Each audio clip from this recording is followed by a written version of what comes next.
হেঁপাহৰ ৰঙালী বিহুৰ বাবে গগনা বনোৱাত ব্যস্ত ডিব্ৰুগড় কলাখোৱাৰ ভোগেশ্বৰ গগৈ। গগনা উৰণি, গগনা পুৰণি, গগনা কিহেৰে বাওঁ, দুফালে দুচটি মাজতে এচটি, আঙুলি বোলায়ে বাওঁ।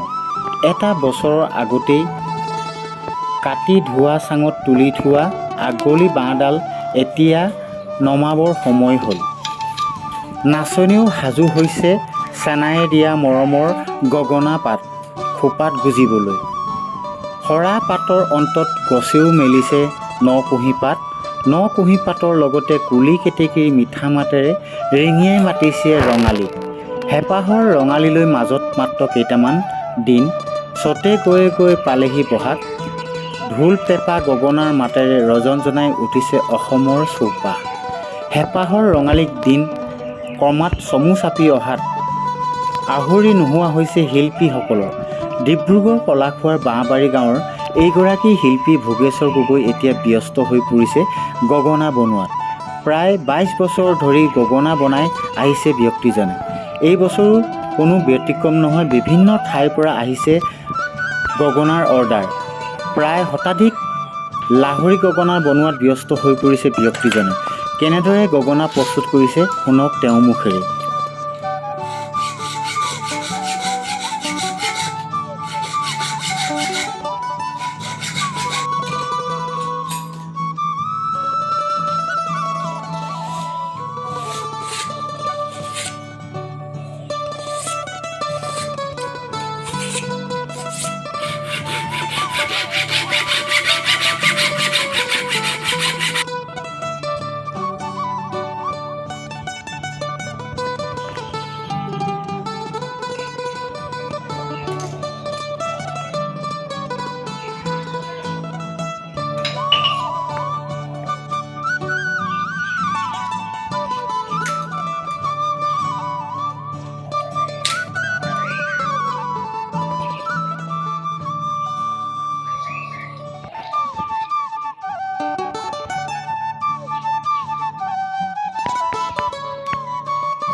গগনাখনৰ এই আগভাগক আচলতে আমাৰ বুঢ়া আঙুলিয়ে যিটো বজোৱা হয় সেইডোখৰক আগে বুলি কোৱা হয়।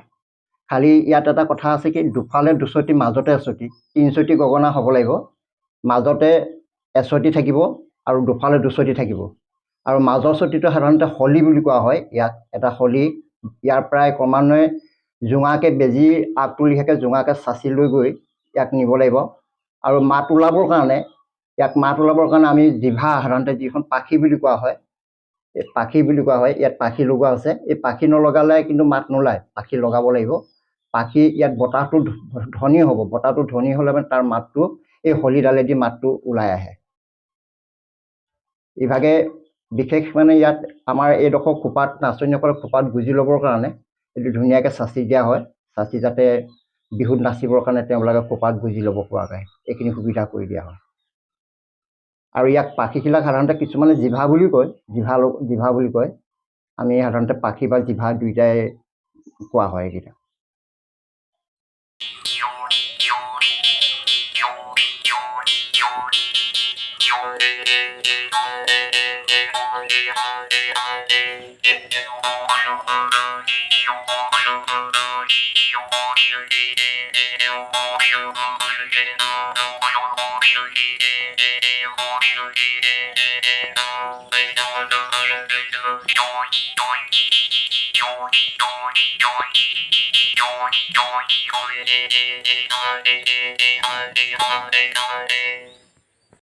নমস্কাৰ, মোৰ নাম শ্ৰী ভোগেশ্বৰ গগৈ।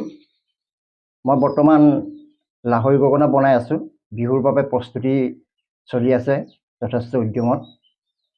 এইবাৰ মোৰ অৰ্ডাৰ পৰিছে 200খন গগনা। এই 200খন গগনাৰ ভিতৰত এতিয়া ইতিমধ্যে 150খন গগনা প্ৰস্তুত হৈছে আৰু প্ৰায় 50খন গগনা বাকী আছে। সেয়েহে বৰ্তমান লাগি আছোঁ। এতিয়া মই যিবিলাক গগনা বনোৱা হৈছে লাহৰী গগনা হয়। এইবিলাক লাহৰি গগনাই বনাই আছোঁ বৰ্তমান। বনাই আছে? প্ৰায় 20-22 বছৰ ধৰি মই গগনা বনাই আছোঁ।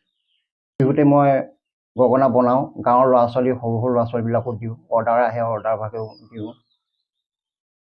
প্ৰস্তুতি কেনেকৈ কৰে? এই গগনাটো প্ৰস্তুতি মানে এনেধৰণৰ, আগৰ দিনত কৈছিলে যে বৰতোলা চুঙাই মানে গগনা বনালে ভাল মাত ওলায়। প্ৰকৃততে সেইটো হয়, কিন্তু আমি এতিয়া বৰ্তমান বৰতোলা চুঙা নাই, সেয়েহে আগতীয়াকৈ প্ৰায় এবছৰৰ আগতে বাঁহটো ৰেডি কৰি থওঁ আমি। ধোঁৱা চাঙত কাটি তাক ধুনীয়াকৈ মানে আলান ধুৱে যাতে জুই তাপত শুকায়, তেনেকৈ বাঁহটো শুকুৱাই থোৱা থাকে। জাতি বাঁহৰ সাধাৰণতে লোৱা হয়। জাতি বাঁহৰ আগলি বাঁহৰ লাহৰি গগনা বুলি কয় আচলতে, আগলিহে, গুৰিডোখৰ নহয়। গতিকেলৈ এই গগনাবিলাক আমি জাতি বাঁহৰে বনোৱা হয় সাধাৰণতে।